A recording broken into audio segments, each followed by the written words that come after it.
다음 이 세션은 사회를 권호인 대표님에게 넘기도록 하겠습니다. 안녕하십니까, 권오인입니다. 제가 쭉 이렇게 앞선 발표자분들 자료를 보고 참여자들을 보니까 반가운 얼굴도 많이 계시고, 제가 이게 사회자인데 사회를 잘 해야 되겠구나. 잘못하면은 뭐 뉴스에도 나가고, 또 일껏 그 고려대 해상법 연구센터가 마련한 자리에 누가 되면 안 되겠다 해가지고 마음의 준비를 단단히 하고 나왔습니다. 그리고 저 발제는 김인현 교수께서 운송 주권 확보를 위한 장기 운송 계약과 경쟁법 발표가 있고요. 다음에 그 남영수 밸류링크인 사장님, 심재한 영남대 로스쿨 교수님, 그다음에 정문기 박사님, 화주기업 대표로 나오셔서 토론을 하실 텐데, 여러분 이 자리가 세미나 자리입니다. 제일 말랑말랑한 게 심포지움인데 술도 한잔 마시면서 하는 거, 그거는 아니고 조금은 이제 전문적인 얘기를 하고 토론을 하고, 이제 논쟁은 아닙니다. 비판하는 정도로 할 거고, 제가 참석하시는 분들이 좀 인사이트를 얻을 수 있게끔 그렇게 유도를 해보겠습니다. 아마 그 준비를 많이 하셨을 텐데 자료가 100% 정확하거나 이렇게 그렇지 않을 수는 있습니다. 근데 나중에 궁금하신 내용이 있으면은 이 참석하신 분들을 다 알 수 있을 테니까 개별 문의를 해주시면은 답을 하도록 하겠습니다. 그러면은 김용 교수님 발제부터 시작하겠습니다. 부탁드립니다.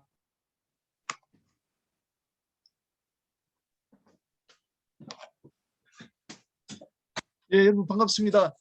지금 시간이 30분이 초과가 됐고 오늘 한 102분 정도가 들어오셨는데 제가 담당하는 건 법 분야인데 저보다는 오늘 조금 전에 그 발표하신 최덕림 고문이라든지 서기현 대표님 발표를 여러분들이 더 듣고 싶어 하셨을 것 같습니다. 그래서 저 분야는 제가 이제 짤막하게 한 15분, 10분 정도로 끝내고 시간을 좀 단축하도록 그렇게 하겠습니다. 제가 오늘 그 발표할 내용은 그 운송 주권 확보를 위한 장기 운송 계약과 뭐 경쟁법, 뭐 확립 뭐 이런 제목을 달고 있습니다. 그래서 키워드가 3개입니다.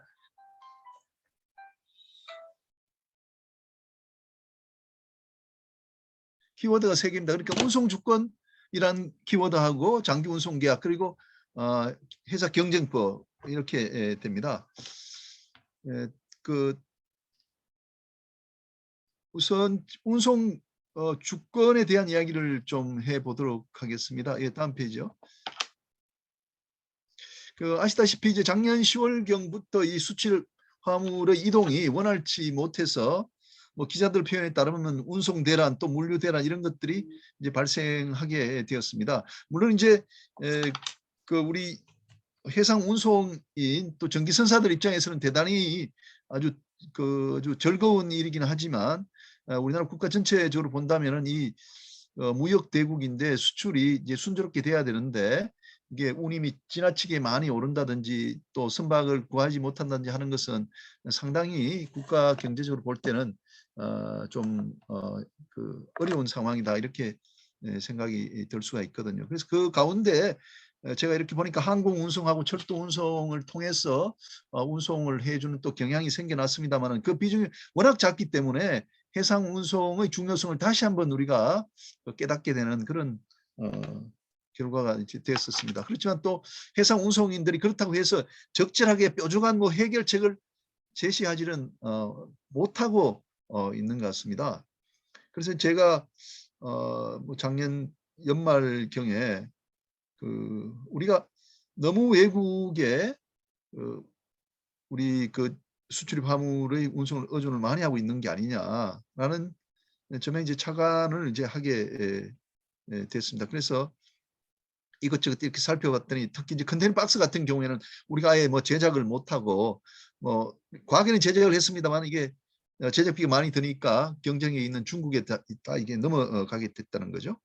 그리고 이제 북미 서한 같은 경우에도 우리 선사의 점유율이 한진 현대 같이 있을 때보다도 비중이 더 작아졌고 또 유럽 항로의 경우에도 HMM이 진입은 했지만은 이 선복의 상당 부분을 아마 얼라이언스에 매각 한 걸로 얼라이언스 안에서 또 처리가 되어서 우리가 나온 선복의 100%를 활용하지 못하고 있는 점들을 알게 되었습니다.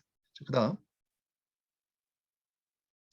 그래서 이제 매일경제에 2020년 12월 1일 날 수출 한국이 맞닥뜨린 해상 운송 주권 위기라는 칼럼을 쓰면서 우리 해상 운송에도 우리가 주권이란 게 있다라고 제가 좀 이론을 좀 정립을 하면서 우리나라는 지금 이제 컨테이너 박스라든지 또 그 컨테이너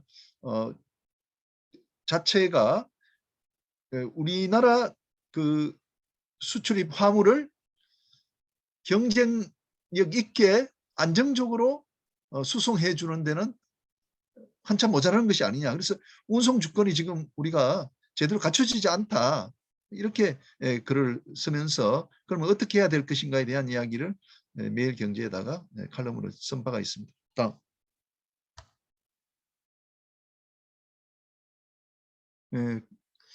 그래서 뭐 안정적인 수출 화물의 운송을 위해서는 뭐 적적 선봉량이 있어야 될 것 같고요. 그러기 위해서는 최소한의 컨테이너 선박 그리고 컨테이너 박스를 우리나라가 소유 또는 보유하고 있어야 되겠다. 그런데 이런 것들을 이제 운송 주권이라고 한다면 그래도 법제도로서 이게 만들어져야 되는 것이 아니냐 이런 생각을 했고요. 그리고 선박과 컨테이너 박스만 있다고 해서 되는 것이 아니고 우리나라 이제 화주와 이제 상생이 돼야 되기 때문에 결국 그 상생은 장기 운송 계약으로 이루어지는 것이 아닌가 해서 현재 특히 이제 북미와 같은 경우에는 50%가 되지 않는 그 장기 운송 계약 체결의 비중을 더 높여야 되겠다. 일본이 한 80% 된다 그러거든요. 그런 또 생각을 해봤고요. 그리고 우리가 이 모임을 시작할 때부터 2020년 5월부터 이제 그 큰 화두의 하나로 이제 제가 쭉 가지고 왔습니다만은 그 미국의 바이든 대통령도 지금 몇 주 전에 나서서 이게 문제가 있다 이렇게 말씀하셨다시피 이게 이제 과점이 되다 보니까요. 과점이 되다 보니까 이 경쟁법 당국은 거기에 관심을 갖지 않을 수가 없습니다. 특히 이렇게 해서 운임이 많이 인상되고 하면은 전 세계적으로 경쟁 당국은 소비자를 보호한다는 그런 이제 관점이 되기 때문에 앞으로도 계속해서 경쟁국 당국하고 우리가 마찰이 예상된다. 그럼 이걸 어떻게 끌고 갈 것인가 하는 것들이 이제 중요하고 이제 그 컴플라이스 등등을 잘 해서 경쟁법 당국과 이제 문제가 없도록 해야 되겠다라는 생각을 하게 됐습니다. 그래서 오늘 발표는 말씀드린 바대로 이런 그 운송 주권이 뭔가 그리고 장기 운송 계약을 확대하려면 어떻게 할 것인가 그리고 이제 지금 문제가 되고 있는 경쟁법 당국과의 마찰 현재 한국공정위가 우리 동남아 선사에 부과한 과징금 부과 이게 어떻게 되는가 이렇게 세 주제로 말씀을 드리고자 합니다. 다음. 운송 주권 미비 상황은 오늘 여러분들이 뭐 다 말씀하셨기 때문에 넘어가도록 하겠습니다. 다음. 근데 뭐 제가 알기로는요. 한 15% 정도 초과 손복이 있다고 그러더라고요. 우리 전 세계 컨테이너 뭐 TU가 2천만 TU다 그러면 한 15% 정도는 항상 놀고 있는 선박이 있었기 때문에 이런 문제가 안 생기는데 지금 뭐 워낙 그 선복이 부족하기 때문에 뭐 물론 이제 항구에서 대기하는 선박도 많이 있습니다만 또 수요도 늘어나서 지금은 아까 우리 그 최덕님 고문님 말씀 들어보면 거의 뭐 1%도 안 된다 그러니까요. 그래서 이제 초과 선복이 거의 가동되고 있는 상태고요. 그다음에 컨테이너 박스도 부족한 상황이 나타났습니다. 그다음 우리나라도 아까 뭐 말씀드렸기 때문에요. 넘어가도록 하겠습니다. 다음. 자, 근데 그래서 제가 이제 정의 운송 주권이란 게 뭔가 제 나름대로 한번 이렇게 적어봤습니다. 수출입 상품의 일정 분량을 국적 운송 수단을 이용해서 경쟁력 있게 수송할 수 있는 국가의 능력 이걸 운송 주권이라고 한다라고 했습니다. 그래서 저 같은 법학자가 이제 이 운송 주권을 갖는 일정한 정도의 수출입 상품의 수송이란 것이 얼마인가는 계산할 수가 없고 경제학자들이 좀 정해야 할 사항이 아닌가 이렇게 생각이 됐습니다. 국가의 여기서 능력이라는 것은 주로 이제 전기선 운항의 설비와 항로 유지가 주를 이룰 것으로 생각이 되고요. 여기는 뭐 해상 운송뿐만 아니라 철도 운송, 항공 운송도 포함돼야 된다고 이제 생각을 합니다. 그리고 적절한 뭐 전기선의 보유, 컨테이너 박스, 선박 운항할 선장 이하 선원, 내륙의 물류망 이런 것들이 다 포함이 된다고 봅니다. 비상사태법이라고요. 우리가 그 2년 전에 한진해운 사태 이후에 뭘 하나 만들어 둔 것이 있습니다. 참 좋은 법인데 이것은 이제 우리나라 국내에 비상사태가 발생했을 때 그 도선이 이루어지지 않는다든지 하역이 이루어지지 않는다든지 예선이 제대로 안 될 때 어떻게 할 것이냐 해서 특별한 제도를 마련해 둔 것이 있습니다. 그러나 이것은 전부 다 우리 국내와 관련된 것이기 때문에 우리 외국 항에서 우리 수출 화물이 어떻게 될지는 여기서 다루지 않고 있습니다. 그 점에서 제가 말씀드린 것하고는 좀 차이가 있다는 내용입니다. 자,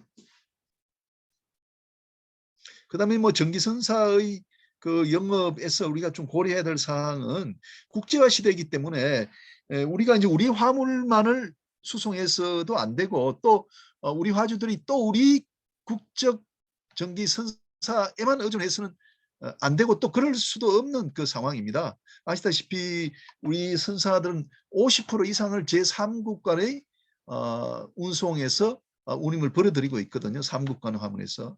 그렇기 때문에 우리가 이제 적정한 규모의 전기 선대 유지라고 할 때는 이런 요소들을 고려해야 될 겁니다. 우리가 배 만들어서 전부 우리 화물을 실어 나른다? 그거는 지금 통할 수 없다는 이야기죠.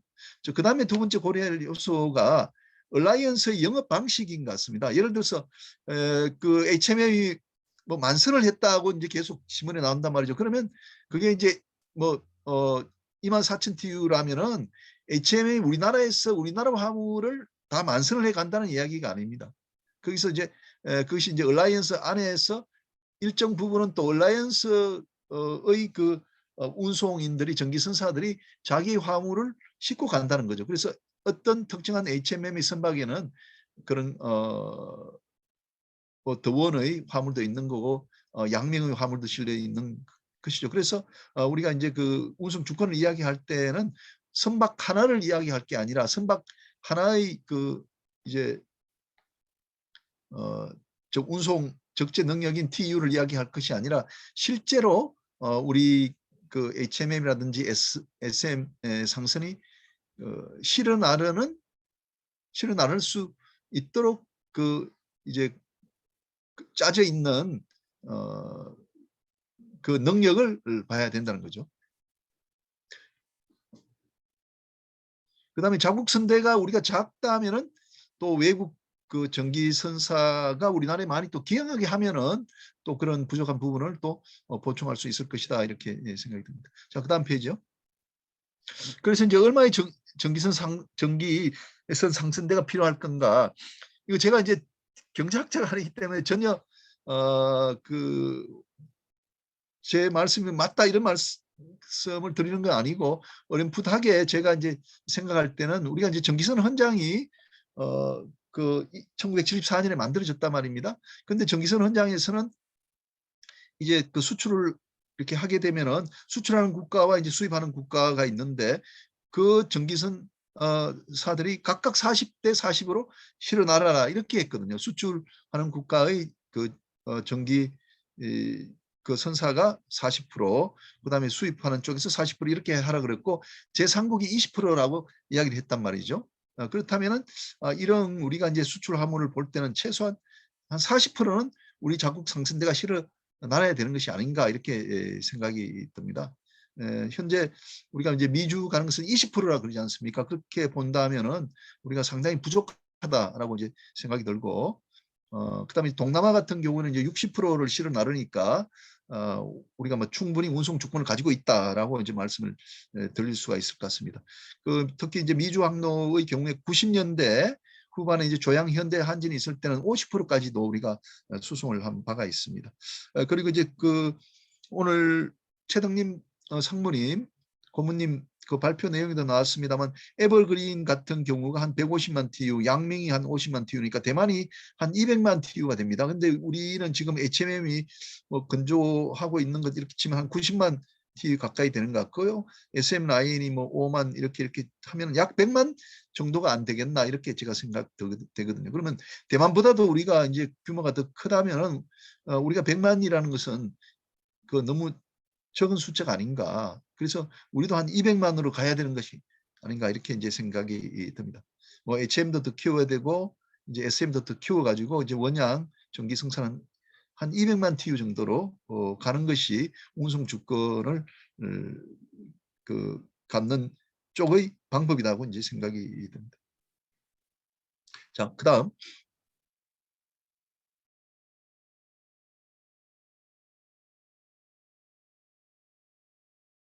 예, 그다음에 이제 선박만 우리가 가지고 있어서는 되는 것이 아니고 이제 화주와 또 관계에서 화물을 많이 이제 유치를 해야 되는 것입니다. 그러기 위해서는 우리가 장기 운송 계약이 좀 많아야 될 것 같고요. 그리고 이제 조금 저렴한 경쟁이 있는 운임을 제공하려면 우리가 많이 논의가 됩니다만은 선박 금융 비용을 이제 적게 해야 될 것이다. 이렇게 말씀드릴 수가 있고 그리고 컨테이너 박스 같은 경우에도 우리 지금은 이제 중국에 완전히 의존하다 보니까 우리가 중국이 뭐 행포를 부린다 이런 이야기도 나오는데 그 수지가 맞지 않는다 하더라도 이게 운송 주권의 관점에서 공적 개념을 도입을 해서 좀 국가가 좀 세금을 들이더라도 그 우리나라에서 박스를 제조해서 가지고 있어야 되는 것이 아니냐 그런 생각이 듭니다.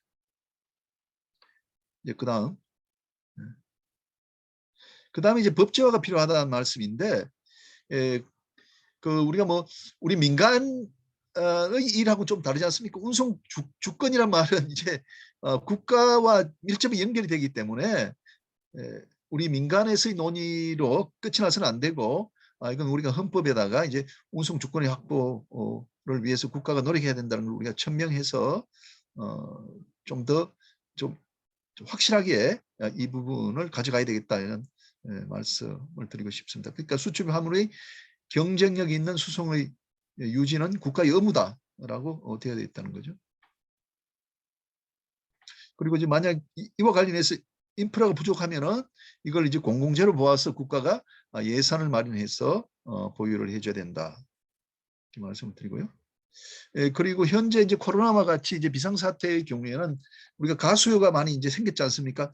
이럴 때를 대비한 예비량도 우리가 보유하고 있어야 되는 것이 아니냐 이렇게 생각됩니다. 그러면 이런 모든 것을 우리가 담는 단행법을 따로 만들어 가지고 이렇게 할 건가? 아니면은 이제 각 법, 예를 들면 이제 회원법 등등에다가 이걸 좀 보충하는 형식으로 갈 건가 하는 것은 좀 추가적으로 연구가 이제 필요할 것 같습니다. 예를 들면 이제 과거에 우리가 가지고 있던 웨이브 제도 회원법상에 그리고 미국의 존스 액트 같은 경우가 운송 주권을 확보하기 위한 좋은 제도였다 이렇게 생각이 듭니다. 예, 그다음. 자, 그다음에 이제 장기 운송 계약입니다. 이건 이제 오늘 나오신 분들 다들 잘 아시는 내용입니다. 그 이제 미국에서는 이걸 서비스 이제 계약이라 그러거든요. 서비스 컨트랙트를 부르고 또 이제 그 로틀담 조약을 만들 때는 이걸 이제 볼륨 컨트랙트라고 이제 불렀습니다. 우리나라에서는 장기 운송 계약으로 되어 있는데요. 지금 이제 우리 법에 따르면은 최소한 3개월 이상 기간 동안에 일정 수량의 컨테이너 화물을 송화인이 제공하고 운송인은 좀 할인된 가격으로 운송을 약속하는 계약. 이게 이제 장기 운송 계약입니다.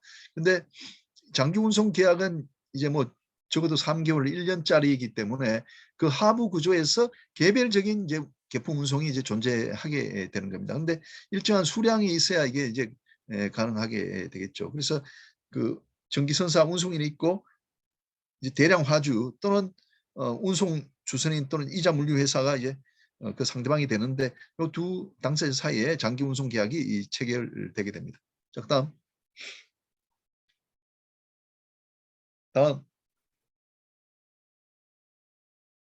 자, 근데 장기 운송 계약이 왜 중요한가 꼭 좀 말씀드리고 싶은데 우리는 그저 좀 안정적인 운송을 위해서 장기 운송 계약이 필요하지 않느냐 이렇게 이제 말씀을 하고 이해를 하시는데 법학하는 입장에서는요 두 가지 점에서 대단히 중요합니다. 경쟁법 적용에서 제외가 됩니다. 그러니까 장기 운송 계약을 체결하면은 어떤 화주에 대해서 우리가 싸게 운임을 제공하게 되지 않습니까? 그거는 이제 그 자유 경쟁에서 그 벗어나는 것이기 때문에 경제법 위반이 되는 것이죠. 그렇지만 우리가 이제 그 우리나라 해운법도 그렇고 미국의 그 쇼핑 액트도 그렇고 이런 장기 운송 계약 서비스 계약은 경제적 효율이 있기 때문에 경쟁법에서 적용을 제외시켜 주는 것이죠. 그 점에서 아주 좋은 제도다. 그다음에 이제 로텔담 규칙과 같은 경우에는 이제 그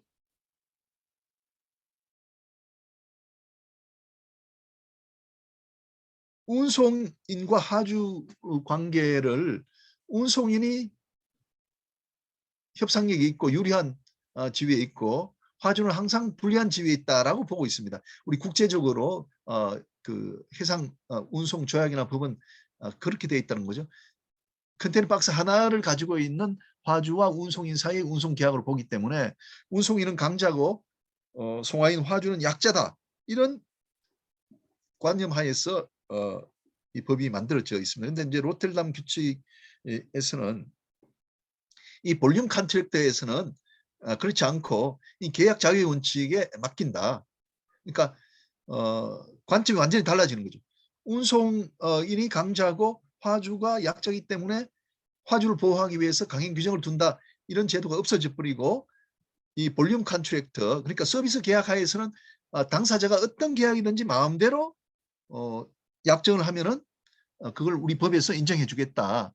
이렇게 되어 있습니다. 그러니까 볼륨 컨트랙트를 많이 체결하게 되면은 운송인한테도 좋아지는 거죠. 예, 그리고 또 안정된 화물의 운송을 예측 가능하게 하는 것 이것도 이제 하나의 장기 운송 계약의 그 장점이지만 또 우리가 좀 장기적으로 본다면은 이 장기 운송 계약이 많으면 많을수록 운송인이 내가 1년 동안 운송해야 될 그 선박의 숫자와 컨테이너 박스의 그 숫자를 예측 가능하게 하는 거죠. 예를 들어서 우리나라처럼 뭐 장기 운송 계약이 50%밖에 안 된다 그러면 운송인이 어떻게 전부를 예측할 수 있겠습니까? 그러다 보니까 지금과 같이 화물이 많아지거나 하면은 스포트 화물을 갖고 있는 화주들이 너무 힘들어지는 거죠. 그래서 장기 운송 계약은 상당히 중요하다라는 말씀을 드립니다. 자, 그다음 이제 현행 그 장기 운송 계약의 그 문제점은 이렇게 그 제가 한번 검토를 해보니까 예를 들어서 우리 법과 같이 3개월 단위로 된다면 마지막 하루를 남기고 한꺼번에 화물을 제공해버리면 어떻게 되느냐. 그것도 계약상 위반이 아니고 가능합니다. 특별하게 그 내가 화물을 매주 얼마를 제공하겠다는 약속이 없고 그저 균분하게 실어주도록 노력하겠다고만 되어 있습니다. 그렇기 때문에 3개월 단위다 1년 단위다 그러면 마지막에 약속한 화물을 다 가지고 와도 계약 위반이 아닌 것이 되고 따라서 이제 운송이 안정적으로 가지 못하는 결과가 되는 것 같아요. 그래서 위반 시에도 손해배상 예적액을 부과하고 거기에 그치기 때문에 예측 가능한 운송의 제공에 현재 이 서비스 컨트랙트 우리나라에서 그 이루어지고 있는 것들 보니까 조금은 다듬어 줘야 되겠다. 조금 더 이제 세밀하게 가야 되겠다는 이제 생각이 들었습니다. 그리고 오늘 꼭 말씀드리고 싶었던 내용은 이제 소형 화주는 이제 화물이 워낙 적기 때문에 장기 운송 계약을 체결하지 못하도록 되어 있거든요. 체결을 할 수가 없습니다. 그래서 이것을 이제 좀 만들어주는 작업을 우리가 소모임을 통해서 하고 있습니다. 그다음 그 미국의 FMC 쪽에 가니까요. 소형 화주를 위해서 이제 화주협회 시펄스 어소시에이션이 있는데 조그만 소형 그 화주들의 화물을 많이 모아가지고 이제 대량 이제 화주가 되니까 이제 전기선사한테 가서 장기 운송 계약 서비스 컨트랙트를 체결하게 된다는 거죠. HMM 같은 경우에도 미국의 그 이제 전화를 한번 해봤더니 한 10개 화주협회가 이런 장기 운송 계약을 체결하고 있답니다. 그 쉬퍼스 어소시에이션을 통해서. 그래서 전에 제가 이제 그 화주 협의회에 갔더니 그쪽에서도 소형 화주들이 운송인들이 좀 장기 운송 계약을 좀 체결을 해주는 제도를 마련해 주면 좋겠다고 말씀을 하시더라고요. 그래서 제가 이제 장기 운송 계약을 체결할 수 있도록 하는 제도를 지금 만들고 있습니다.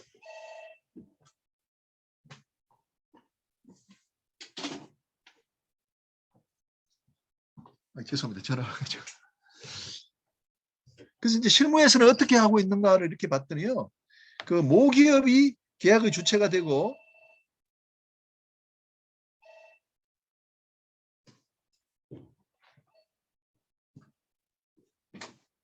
여보세요?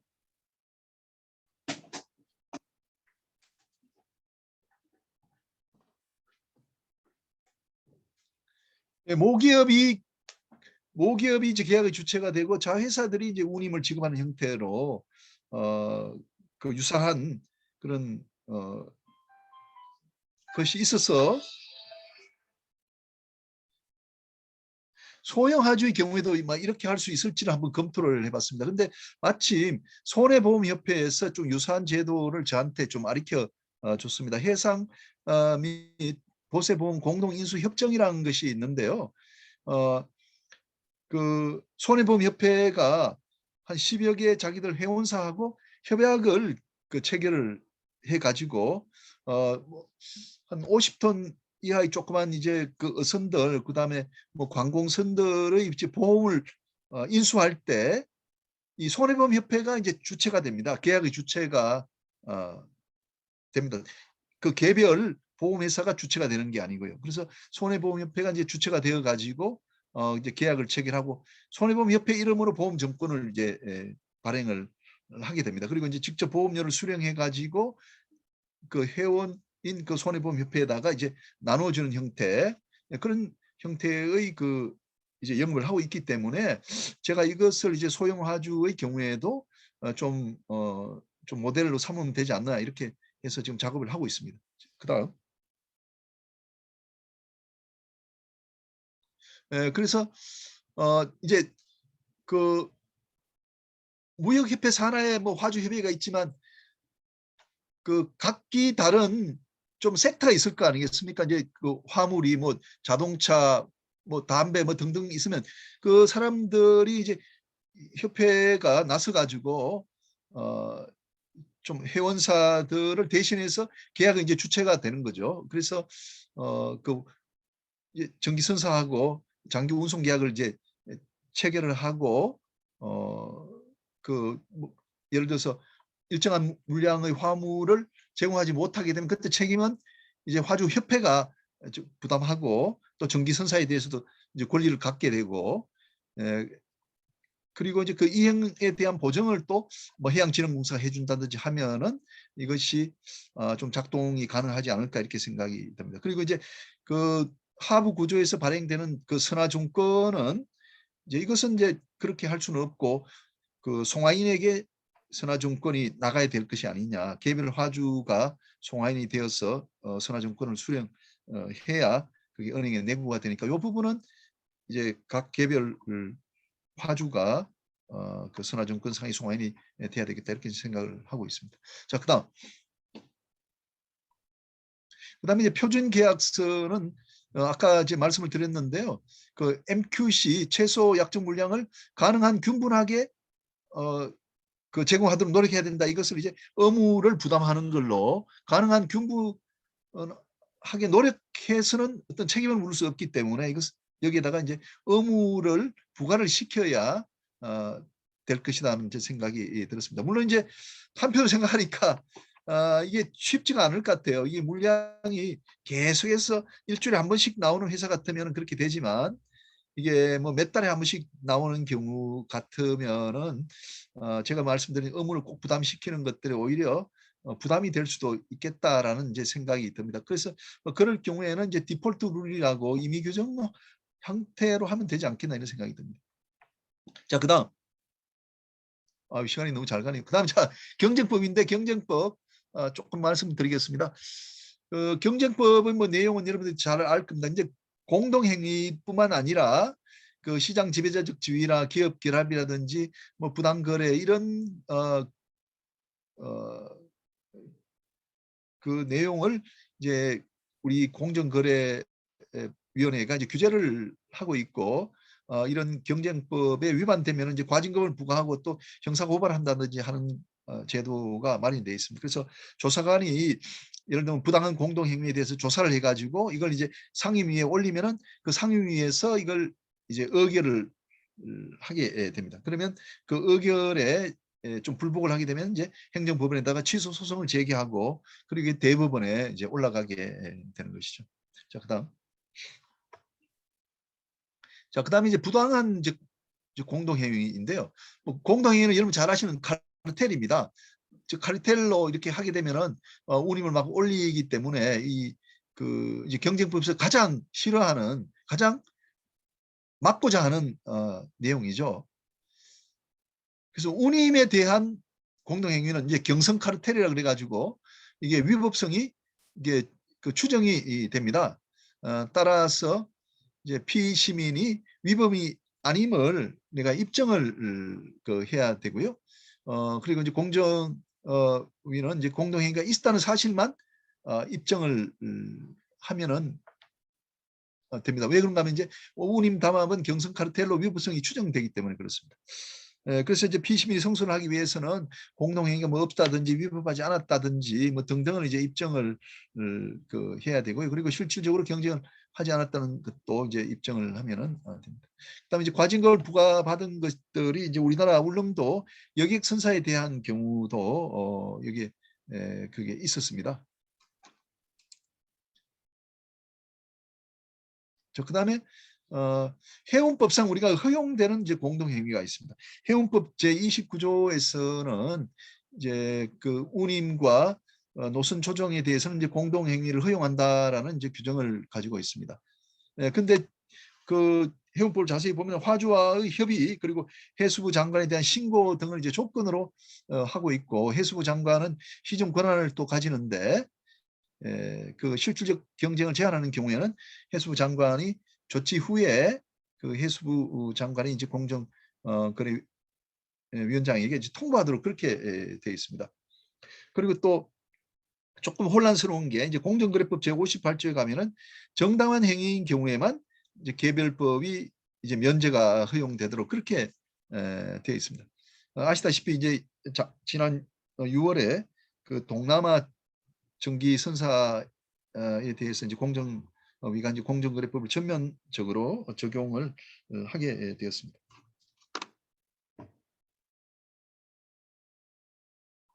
예, 잠깐만요.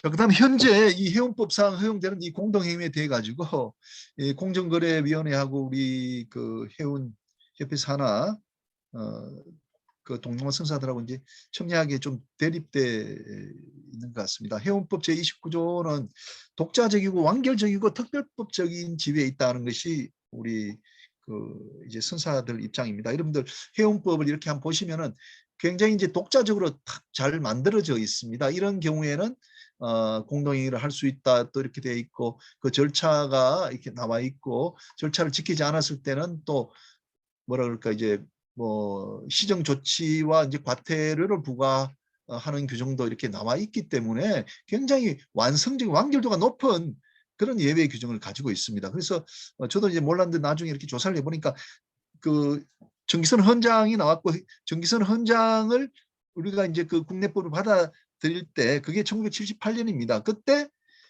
이제 해운법 29조에다가 넣었습니다. 그러니까 지금 공정거래법이 생기기 몇 년 전에 이미 그 해운법 안에 우리가 회사 경쟁법이 들어온 거죠. 뭐 많은 부분이 그렇지 않습니까? 우리 해운이라는 게 역사가 오래되다 보니까 일반 법보다 우리가 먼저 뭘 그 외국부터 받아들여 가지고 하는 것들이 있거든요. 이것도 마찬가지로 그런 경우라고 이제 생각이 듭니다. 그래서 이제 그 공정거래법하고 연결고리를 하나 이제 만들어 둔 것이 있거든요. 그거는 이제 실질적으로 경쟁을 제한하면은 해수부 장관이 조치를 하고 공정거래위원장에게 통보하라고 돼 있는데, 그거는 선행 조치가 필요한데 해수부 장관이 조치를 하고 통보하라 이렇게 돼 있단 말이죠. 그러면 그 법 자체로 보면은 그 해수부 장관이 조치를 취하지 않고 통보도 안 했다면은 공정거래법이 작동이 안 되도록 돼 있단 말이죠. 근데 지금은 그런 상황이 아닌데 공정거래위원회가 이제 과징금을 지금 부과를 하려고 하고 있기 때문에 그건 잘못이다라고 이제 선사 측에서 이제 이야기를 하고 있는 거죠. 그리고 만약에 해수부 장관이 조치를 취하지 않아서 상위기관인 공정위가 개입한다 하더라도 그 처벌은 해운법에 따라야 되지 이제 그 공정거래법에 의하면 안 된다라고 또 이야기를 하고 있습니다. 근데 이제 공정거래법은 제58조를 뒀기 때문에 어느 섹터든지 어느 산업 분야든지 이 그 58조에서 생각하는 정당한 행위가 아니면 무조건 하고 공정거래법이 적용이 된다 하는 그런 이제 그 이제 구조로 그 공정거래위원회는 이 해운법과 공정거래법을 생각을 하고 있는 것 같습니다. 그다음 그러니까 이제 공정거래법은 그 화주와 협의 그리고 해수부 장관에 대한 신고가 그 정당한 행위에 이를 정도로 충분하지 못했다라고 보는 것이죠. 자, 그다음 뭐 이제 앞으로 이제 공정위하고 이제 정기 선사들하고 그 이제 상임위에서 이제 뭐 심리를 하게 됩니다만은 해운계의 입장 주장을 이제 적용하게 되면은 아까도 말씀드렸다시피 해수부 장관이 조치를 취하지 않았기 때문에 그리고 그것은 결국은 화주와 협의 해수부 장관에 대한 신고가 문제가 없었던 것으로 인정이 될 수가 있을 것 같아요. 해수부 장관이 아무런 조치를 취하지 않았거든요. 그 한 15년 동안에 뭐 한 번을 제외하고는. 그렇다면은 과태료 부과는 이제 충분한데 만약에 실질적 경쟁 제한 때문에 해수부 장관이 조치 없고 통보 안 했다면은 이제 공정위가 개입할 여지는 공정위 입장에서는 남아 있다 이렇게 이제 생각이 들고요. 그다음에 이제 공정위의 입장에 의하면은 공정위가 조사를 이렇게 해보니까 화주와 협의 그다음에 신고가 불충분했다라고 이제 조사관 보고서의 내용이 나와 있고 그렇기 때문에 이제 과징금 대상이다라고 이제 한 것이거든요. 그러니까 말하자면 그 공정거래법 제58조에 정당한 행위일 경우에 말하자면 이제 해운법의 그 예외 규정이 유효하다 이런 식인데 이게 화주와 협의 그 신고가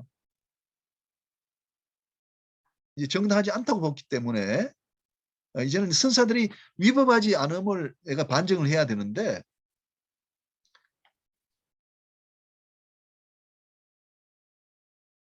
그 위법하지 않음을 이제 우리가 이제 반증을 해야 되는데 이미 해운법에서는 29조에 공동이해를 할 수 있다고 되어 있기 때문에 그런 입증이 굉장히 이제 쉬운 상태다. 우리가 법률적으로 그렇게 말씀을 드릴 수가 있습니다. 자, 그다음에 이제 26페이지에 있는 내용은 이제 정당한 행위도록 그럼 앞으로는 어떻게 할 것이냐 이거죠. 앞으로는 이제 그러면 정당한 행위가 되도록 해야 되는데 공정거래법에 어떻게 해야 될 거냐. 이제 뭐 화주와 협의 해수부 장관에 대한 보고를 우리가 좀 더 철저하게 할 수 있도록 뭐 구인 협의회를 구성한다든지 아니면 이제 FMC와 같은 이제 강력한 아주 특별한 그런 해운 공정거래위원회를 만들어 가지고 완전히 공정위로부터 이제 떨어져야 되겠다라는 말씀을 드릴 수가 있고요. 그다음에 일본의 경우에는 어떻게 되냐 그러면은 우리하고 이제 구조가 유사하게 되어 있습니다. 그래서 이제 공정거래위원장이 국토교통성 장관에게 조치를 이제 명합니다. 아무런 조치를 취하지 않고 있는 경우에 국토교통부 장관이 그러면은 이제 관부에 게재를 하고 1개월이 지나도 조치가 없으면 공정거래위원장이 공정거래법을 전면 적용해서 과징금을 부과하도록 그렇게 이제 일본의 해상 운송법에 그렇게 되어 있습니다. 우리하고 법 규조가 같은데 거기는 이러한 그런 이제 교통 정리가 되어 있다는 거죠. 근데 우리는 이제 이런 교통 정리가 되어 있지 않다는 거. 예, 그다음. 예. 그다음에 이제 그 모두에 말씀드렸습니다만은 이제 뭐 전 세계적으로 그 이제 얼라이언스가 하고 있는 뭐 노선의 조정이라든지 또는 우리가 일본, 대만, 한국이 인정하고 있는 뭐 운임에 대한 공동행위 여기에 대해서 굉장히 큰 태클이 많이 들어올 것 같아요. 그렇지만 제가 이제 생각할 때는 우리가 아까 말씀드렸다시피 이제 운송 주권을 지키기 위해서는 일정한 숫자의 선박이 필요하고 그리고 그러기 위해서는 또 일정한 또 수입이 필요한데 그렇다면은 우리가 운임을 일정하게 조정할 수 있는 공동행위라는 것이 필요하다. 그래서 저는 해운법 그 29조가 꼭 필요하다. 그렇지만 화주와 협의라든지 해수부 장관의 보고 또는 그 해운공정거래위원회로부터의 뭐 감시와 같은 그런 것이 조건으로 필요하다라고 이제 생각을 하고 있습니다. 그리고 나라마다 또 이게 다르기 때문에 그 경쟁법이 해운 경쟁법이 세계적인 통일을 좀 기해야 되겠다. 그러냐면은 이제 그 아까 말씀드린 1974년 정기선 헌장 같은 경우도 우리가 이제 새로 개정할 필요가 있겠다 이렇게 생각이 듭니다. 예. 예, 다음. 예, 이제 마지막입니다.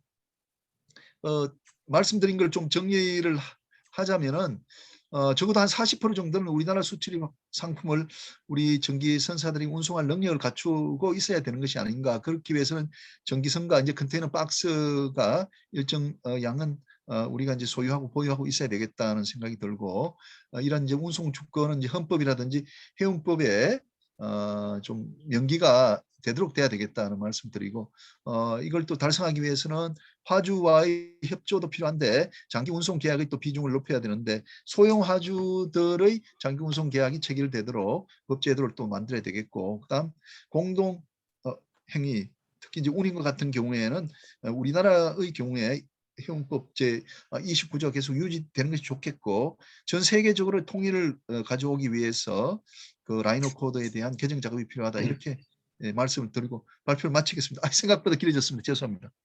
예. 수고하셨습니다. 예. 역시 그 주제가 굉장히 묵직한 주제를 들고 나오니까 금방 이제 안 되시죠? 예. 예. 죄송합니다.